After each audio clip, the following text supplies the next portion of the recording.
Assalamualaikum warahmatullahi wabarakatuh. Nama saya Rasya dari Musyafa dari kelas 11 IPA 3, absen 29. Di sini saya akan mempresentasikan tentang minyak bumi. Asal-usul minyak bumi.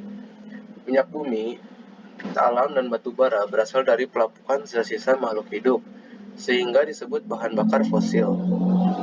Proses pembentukannya memerlukan waktu yang sangat lama, sehingga termasuk sumber daya alam yang tidak dapat diperbaharui. Tiga faktor utama dalam pembentukan minyak dan gas bumi yaitu bebatuan asal atau source rock, perpindahan hidrokarbon dari bebatuan asal menuju bebatuan reservoir, dan ketiga, adanya jebakan atau entrapment geologis. Komponen pendukung terbentuknya minyak bumi berasal dari organisme tumbuhan dan hewan berukuran sangat kecil yang hidup di lautan purba yang mati dan terkubur, kemudian tertimbun pasir dan lumpur di dasar laut selama jutaan tahun, bentuk lapisan yang kaya zat organik yang akhirnya akan membentuk bantuan endapan atau sedimentary rock. Proses ini akan terus berulang, di mana satu lapisan akan menutupi lapisan sebelumnya selama jutaan tahun. Komposisi minyak bumi. Minyak bumi adalah campuran kompleks yang sebagian besar, sekitar 90% hingga 97%, terdiri dari senyawa hidrokarbon. Hidrokarbon yang terkandung dalam minyak bumi terutama adalah alkana, sedangkan sisanya adalah sikloalkana, alkena, alkuna, dan senyawa aromatik. Komponen kecil lainnya selain hidrokarbon adalah senyawa-senyawa karbon yang mengandung oksigen, belerang, ataupun nitrogen. Gas alam sebagian besar terdiri dari alkana suhu rendah C1-C4 dengan metana sebagai komponen utamanya. Selain alkana, juga terdapat gas lain seperti CO2, O2, N2, H2S, ataupun gas mulia seperti helium dalam jumlah yang sangat sedikit. Pengolahan minyak bumi. Untuk memperoleh minyak bumi, perlu dilakukan proses pengeboran. Minyak bumi yang ditemukan biasanya akan bercampur dengan gas alam. Minyak bumi yang telah dipisahkan dari gas alam berbentuk cairan kental, hitam, dan berbaut disebut minyak mentah atau crude oil. Minyak mentah ini masih belum bisa dimanfaatkan secara langsung. Oleh karena itu, perlu dilakukan pemurnian atau refining dengan distilasi bertingkat. Prinsip distilasi ini adalah pemisahan komponen-komponen campuran berdasarkan perbedaan titik didih sehingga diperoleh kelompok-kelompok komponen dalam rentang titik didih tertentu yang disebut fraksi-fraksi. Fraksi-fraksi minyak bumi. Pertama ada gas, jumlah atom C-nya C1 sampai C4, titik didihnya kurang dari 20 derajat Celcius. Manfaatnya adalah bahan bakar gas LPG dan bahan baku sintetis senyawa organik. Ether petroleum, jumlah atomnya C5 sampai C7, titik didihnya 30 sampai 90 derajat Celcius. Sebagai pelarut dan cairan pembersih.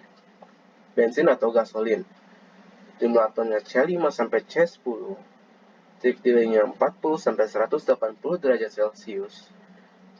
Sebagai bahan bakar kendaraan bermotor. Nafta, C6 sampai C10, titik didihnya 70 sampai 180 derajat Celcius. Sebagai bahan baku sintetis senyawa organik. Kerosin, jumlah atomnya C11 sampai C14, titik didihnya 180 sampai 250 derajat Celcius. Sebagai bahan bakar jet dan bahan bakar kompor parafin. Minyak solar dan diesel, jumlah atom C15 sampai C17, titik didih 250 sampai 300 derajat Celcius. Sebagai bahan bakar kendaraan bermesin diesel dan bahan bakar tungku di industri. Minyak pelumas, C18 sampai C20, titik didihnya 300 hingga 350 derajat Celcius. Sebagai oli dan pelumas. Lilin, jumlah atomnya C20 ke atas, titik didih lebih dari 350 derajat Celcius. Sebagai petroleum jelly dan lilin parafin untuk membuat lilin, kertas berlapis lilin, lilin batik, dan bahan pengkilan seperti semir. Minyak bakar C20 ke atas, lebih dari 350 derajat Celcius. Untuk bahan bakar kapal, pemanas industri atau boiler plant, dan pembangkit listrik. bitumen atau residu. Jumlah atom C40 ke atas, jadi lebih dari 350 derajat Celcius, sebagai material aspal jalan dan atap bangunan. Bensin dan bilangan oktan. Bensin merupakan bahan bakar kendaraan bermotor yang memiliki peranan penting. Di Indonesia, tersedia beberapa jenis bensin, misalnya Premium, Pertamax, dan Pertamax Plus. Setiap jenis bensin memiliki mutu yang berbeda. Mutu bensin ditentukan oleh efektivitas pembakarannya di dalam mesin. Mutu bensin mempengaruhi kecepatan waktu pembakaran sehingga tidak menimbulkan ketukan atau knocking yang mengganggu gerakan piston pada mesin. Ketukan dapat mengurangi efisiensi bahan bakar, menyebabkan mesin menggelitik dan bahkan merusak mesin. Mutu bensin biasanya dinyatakan dengan bilangan oktan atau oktan number. Bilangan oktan ditentukan melalui uji pembakaran sampel bensin sehingga diperoleh karakteristik pembakarannya. Karakteristik tersebut kemudian dibandingkan dengan karakteristik pembakaran sebagai campuran N-heptana dan iso-oktana. Nilai bilangan oktan 0 ditetapkan untuk N-heptana yang mudah terbakar dan menghasilkan ketukan paling banyak, sedangkan nilai 100 untuk iso-oktana yang tidak mudah terbakar dan menghasilkan ketukan paling sedikit. Sebagai contoh, suatu campuran yang terdiri dari 25% N-heptana dan 75% iso-oktana akan mempunyai bilangan 25/100 dikali 0 ditambah 75/100 dikali 100 sama dengan 75.